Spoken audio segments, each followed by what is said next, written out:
Assalamualaikum warahmatullahi wabarakatuh. Hai anak-anak, bagaimana kabarnya? Semoga selalu sehat, bahagia, dan selalu bersemangat ya, meski harus belajar di rumah. Tahu nggak sih, Isaac Newton juga pernah belajar di rumah karena wabah loh. Itu loh Isaac Newton, ilmuwan besar dan jenius di cabang ilmu matematika, optika, fisika, dan hukum gerak yang dikenal dengan hukum Newton. Kala itu, Inggris menghadapi wabah besar London yang diakibatkan penyakit pes pada tahun 1665. Universitas Cambridge, tempat Newton kuliah, meminta para mahasiswanya untuk belajar di rumah. Newton memanfaatkan waktu di rumah dengan mengerjakan penemuan di bidang kalkulus, optik, dan gravitasi. Hebat ya? Sama hebatnya dan rajinnya dengan kalian yang sekarang sedang belajar di rumah. Semangat ya! Yuk kita mulai belajar fisikanya. Bismillahirrahmanirrahim. Tapi sebelum itu, jangan lupa like, subscribe, dan share video ini ya. Terima kasih. Pada kehidupan sehari-hari, apakah kalian pernah memperhatikan bagaimana benda-benda bergerak? Dalam pergerakannya, benda-benda tersebut ada yang bergerak dengan lintasan lurus, lintasan parabola, lintasan melingkar, bahkan tidak beraturan. Pada bab sebelumnya, kalian telah mempelajari gerak benda dengan lintasan yang lurus dan gerak parabola. Selanjutnya pada video kali ini, kalian akan mempelajari gerak benda dengan lintasan berbentuk lingkaran yang disebut dengan gerak melingkar.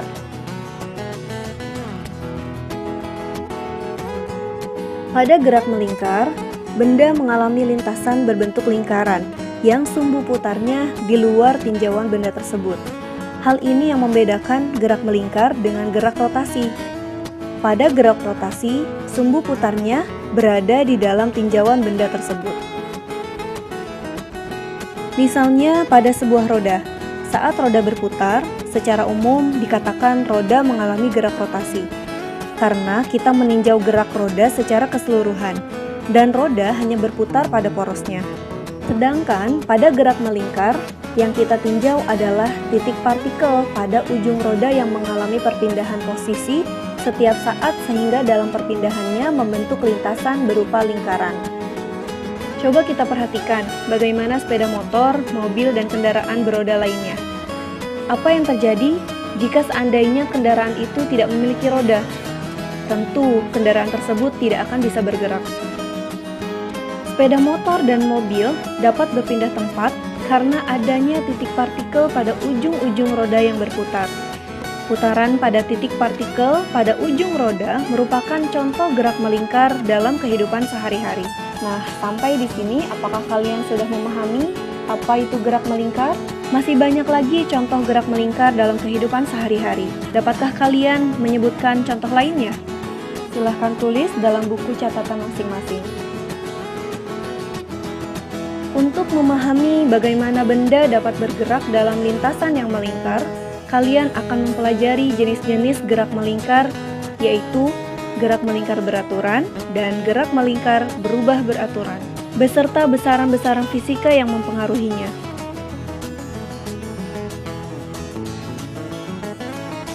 Gerak melingkar beraturan adalah gerak suatu benda yang menempuh lintasan berbentuk lingkaran dengan kelajuan linear yang konstan. Namun, arah kecepatan linearnya selalu berubah. Berikut ini adalah ciri-ciri gerak melingkar beraturan.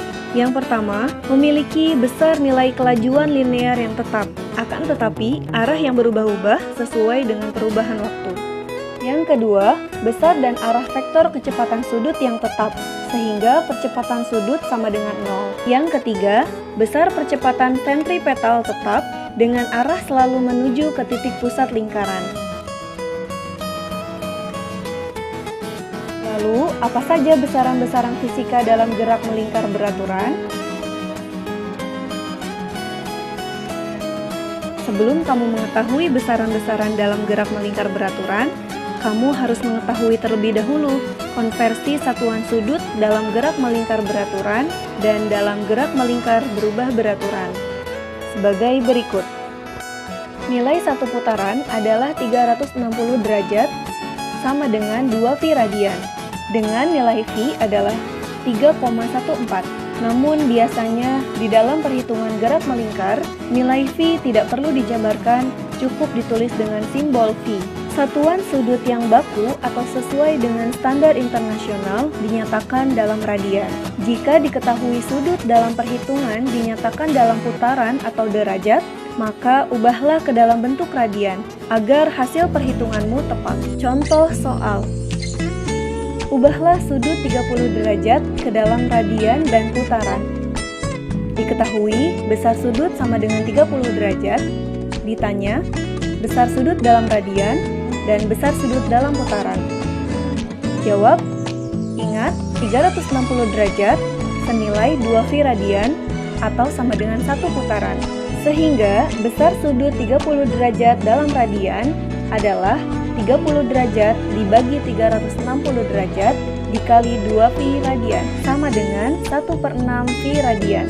Sedangkan besar sudut 30 derajat dalam putaran adalah 30 derajat dibagi 360 derajat dikali 1 putaran sama dengan 1/12 putaran.